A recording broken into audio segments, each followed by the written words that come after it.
Now, a little change in plans here. He's got Duke starting the match, and Duke's had everybody starting on the other side, right? Well, he didn't have the choice in the second match, but yeah. He seems to have both lanes down, though. Well, that one he was a little bit out of time. Really fast with his feet, and there's a result. Generally, when you get to the foul line quickly, as you know, and the shoulders are out in front, he was really fast that time. You throw the ball into the floor and it wants to go left. Here's another look at it. Watch how this ball will get off his hand very early, and you see him hop at the foul line. It's a pretty good indication he was there too quickly. Well, only a 10-pin to shoot, though, so you make those mistakes and get 9 in a spare. It's not so damaging. That's right. Here's our first look at Hugh Miller. This guy here, I talked to him a little bit earlier, Mike, and he said, I'm going to go with the urethane bowling ball instead of the resin reactive because I can hit. If I make 10 good shots, I'll hit the pocket 10 times. He said, I might leave 10 7-pins and get fined for breaking something. But other than that, he says, I know the resin reactive might overreact for me.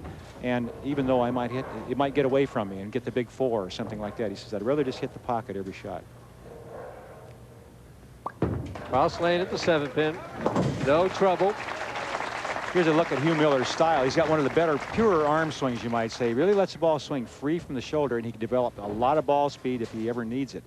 You see him get down low at the foul line, that arm out for balance, and he stays there. He has good balance at the foul line and a good, strong follow-through. Hugh is a very accurate player. His strength is his accuracy. He keeps the ball on target almost every time. If he makes a mistake, he'll set the ball down early. It'll go high on the head pin. Very seldom will he miss the pocket, and when he does, it's usually a little bit high. Won 6 times, 38 years of age. Hard to believe that he was getting up around that 40 mark now. Well, it's been 15 years since he won his first tournament, and he'd love to be the guy who can say, hey, I showed you how good I am over a period of time. I won 15 years ago, and I won again today. That is an impressive accomplishment to do that 15 Not many years guys apart, can do that. right? Mark Roth just did it the other day. Remember that? Oh, yeah. Not the other day, but, you know, a few months ago. During the winter tour, right? Duke trying to get himself back on track on lane 34.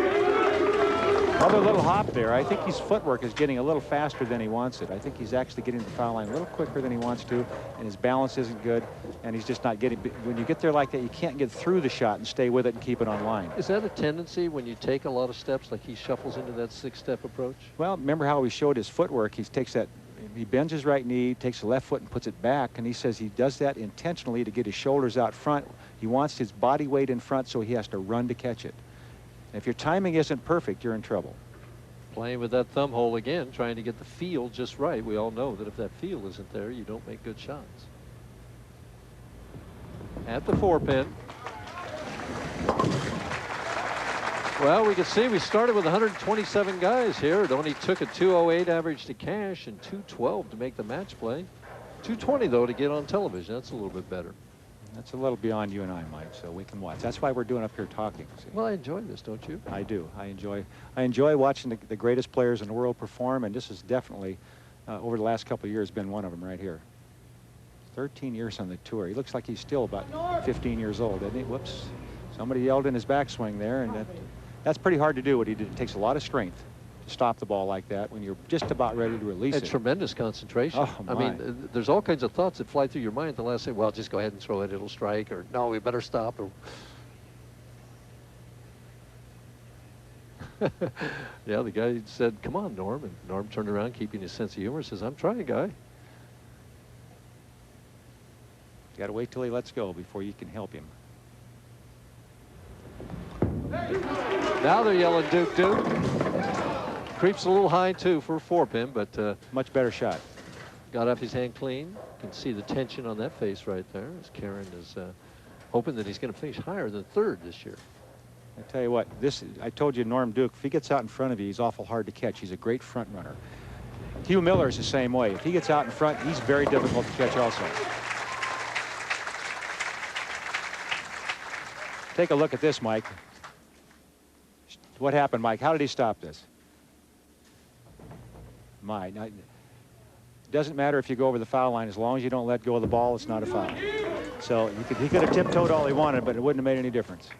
Hugh was hoping that would get back, and if it had gotten back, look out for Hugh Miller. Well, if he can send it aboard left and have it get back, as his wife, Donna, looks on. The look on her face is What are you doing out there, Hugh? Come on. Let's get it going here. The baby Tough needs spare. shoes. Tough yeah. spare. 3-5 here. He's a good spare shooter, though. Oh! Come on. Oh! Well, Norm looked back at his wife. I mean, excuse me. Hugh looked back at his wife and took a deep breath and said, "Whew, I'm glad that one's over with." Well, Duke had 18 strikes in the first 2 games, and now we've through 3 frames here. Still looking for our first strike. 1 pin the difference.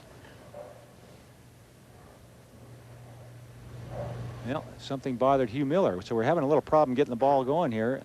Well, in baseball, that's a balk, but they don't do that in bowling, do they? What both players have shown, you're right, but what both players have shown here is that they're experienced. They know that they can stop, start over, get reset, and make a good shot like that. First strike of the match. Is that kind of like backing off a putt, Earl, or something of that nature? Same idea, and bowling and golf, you know, there's a lot of things that are similar. They're individual games, but both these players have one thing in common. They do trust their arm swings. You have to do that. You can't be thinking about your swing when you're on the way to the foul line. You have to trust your swing. You've developed it over all the years. You've practiced hard. Let it happen. 4 pin again, 3rd one in a row. 4th time he's been high in the head pin. We got to remember when he left the 10 pin in the first frame when it was through the nose.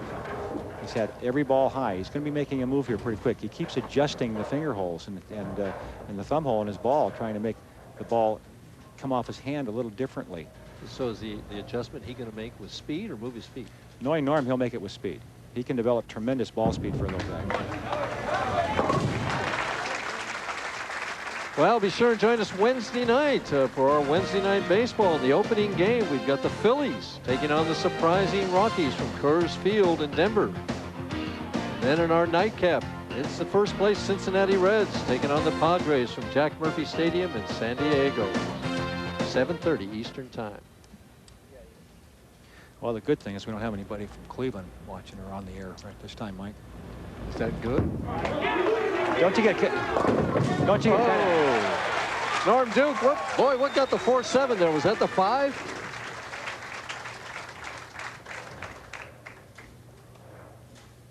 Hugh Miller with a chance to get a double. We're going to take another look at that wall shot here. Watch what happens to the head pin. It goes to the wall, comes right over top, and actually it looked like the 5 pin. No, it was the 2 pin. It was a 2 pin. It was the 2 pin that got the 4-7 there.